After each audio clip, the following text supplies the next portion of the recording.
Because you might come expecting a blessing and not get one. So that means if you come expecting a blessing and don't get one, you leave discouraged. I say, come. Maybe you'll get a surprise. The morning I got saved, when I walked through the doors of that Baptist church as a lost Roman Catholic, I was not expecting a blessing. I walked in lost. I came out on my way to heaven. Guys, I got the surprise of eternity. So I'm not going to tell you, be here every time the doors are open because, you'll get a blessing. Maybe you won't get a blessing. You say, well, why should I be there? Because you should be there. That's why. And don't stop short. Well, I went Sunday morning. You can't find Sunday evening in the Bible. I don't have to be there Sunday. You just want to see the rest of the football game. That is all you're interested in. You make up any excuse you want. I don't like this where we're getting rid of evening services and having them in the afternoon so that we don't have to get bothered about going to church again in the evening on Sunday. I like being in church. I even like it to be a little bit inconvenient for us sometimes, guys. But don't stop short. Reading the Bible. Who hasn't read Psalms?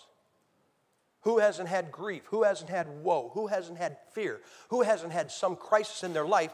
And we go to Psalms. It's a natural, isn't it? And how many times have you gone to Psalms? Tears in your eyes, heartbroken, fear-filled. And as you're reading, and bang, man, there was the answer right there. And as you read, you could just feel the tears dry up and your burden be lifted. Isn't that great?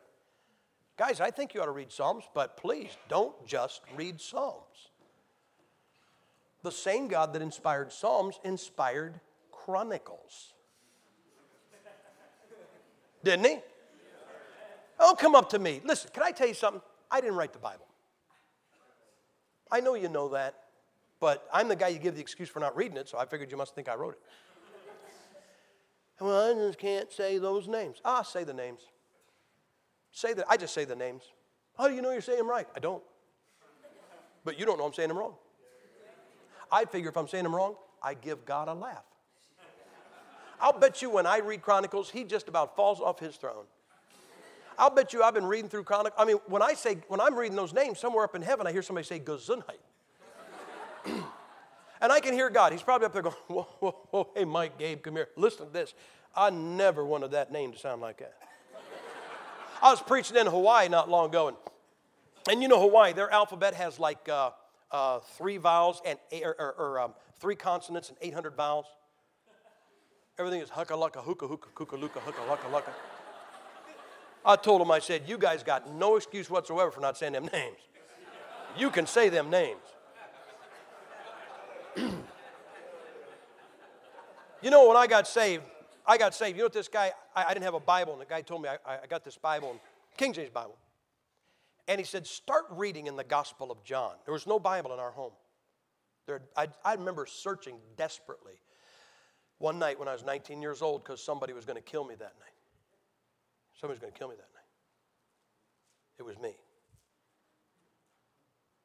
I desperately sought for a Bible in our home. There was no Bible in our home. I brought it in after I got saved. And this guy said, read the Gospel of John. You know what? Now, the Gospel of John is a tremendous book, one of the greatest books in the Bible, is it not? I had a problem with it. You know what it was? I open it up, and there's Jesus. I mean, there he is, first chapter. He's right there. I don't even get a manger. I don't get angels. I don't hear anything about the no room in the inn. I don't hear anything. There's Jesus. No problem. But I'm thinking, I want to see where this started. So I didn't even keep reading. I got about the first, second chapter. I said, no. I got to find out where this whole thing starts. I went to the first book. I opened it up. You know what it said? In the beginning. That's what I was looking for. Lost Roman Catholic, never read a book. Graduated from high school having never read a book cover to cover. I started the Bible, and I read the first book of the Bible, Genesis. Man, it was invigorating. It was enlightening. I was going to church and telling the guy that led me to Christ, this youth director, I said, look what I found. Look at this. He's going, yeah, that's great. You couldn't believe I was finding this stuff. I didn't either. I was taking out a commentary. But anyway, you know what I did after I got Genesis? I read the second book of the Bible, Exodus.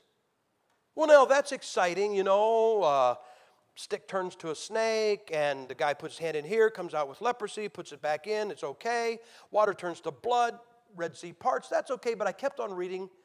And I get up around chapter 25 and 26, and I got about a knop and a pomegranate, and a knop and a pomegranate, and a knop and a pomegranate, and a knop and a pomegranate.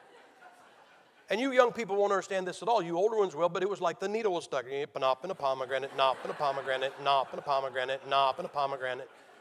And then there was the badger skins dyed red. That was exciting. So I read the second book of the Bible, Exodus. When I got done with that, you know what I read? I read the third book of the Bible, Leviticus. Can somebody tell me what Leviticus chapter 13 is about? Come on, somebody tell me what Leviticus 13 is about.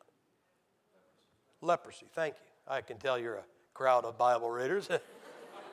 Anyway, leprosy, chapter 13 of Leviticus. To this day, I mean, that is really exciting reading.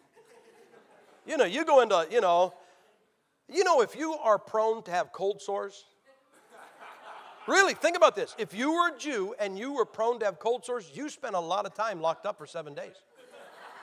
It said if you had a red spot, a rising, a shining, they locked you up because it might be leprosy. 7 days later, they either said, yep, it's leprosy, or it's what? Just a scab. What's a cold sore? I've often envisioned some cowardly Jewish groom 2 days before his wedding going, look, you know. Take me.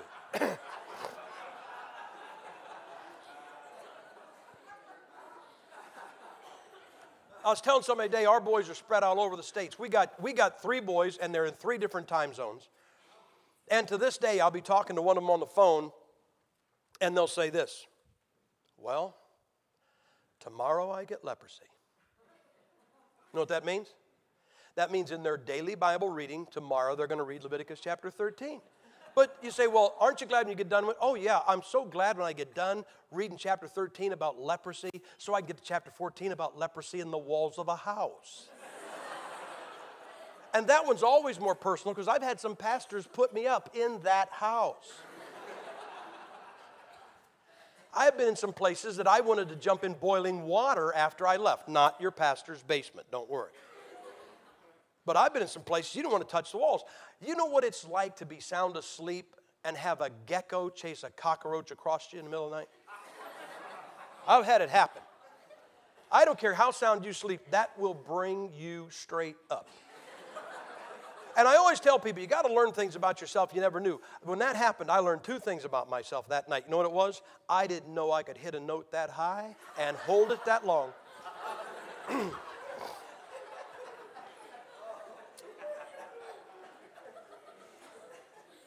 So I read Genesis, I read Exodus, I read Leviticus. Then I read the 4th book of the Bible, the Gospel of John. That is exactly what I did. I got done with Leviticus. It said Numbers. Good night. You're looking at the guy that I passed algebra by threatening the teacher. And God had a book in the Bible called Numbers. Had I known that, I might have reconsidered salvation. So I read the New Testament, and then I went back. Our son Nathan, he's such a good kid, and he's always loved the Lord and always wanted to serve Him. And he started reading the New Testament, and he's just a kid. He was just about done with the New Testament. I said, Nate, when you get done with the New Testament, I want you to read the New Testament again. He was only about 12. And he was panicked. He said, why? I said, because that Old Testament's going to be a little tough for you, and I don't want you to get bogged down. I said, so read the New Testament a second time. And I could see the fear in his face. I knew exactly what he was afraid of. You know what he was afraid of? He was afraid the Lord was going to come back, and he was going to have not finished reading his Bible one time because I made him read the New Testament twice.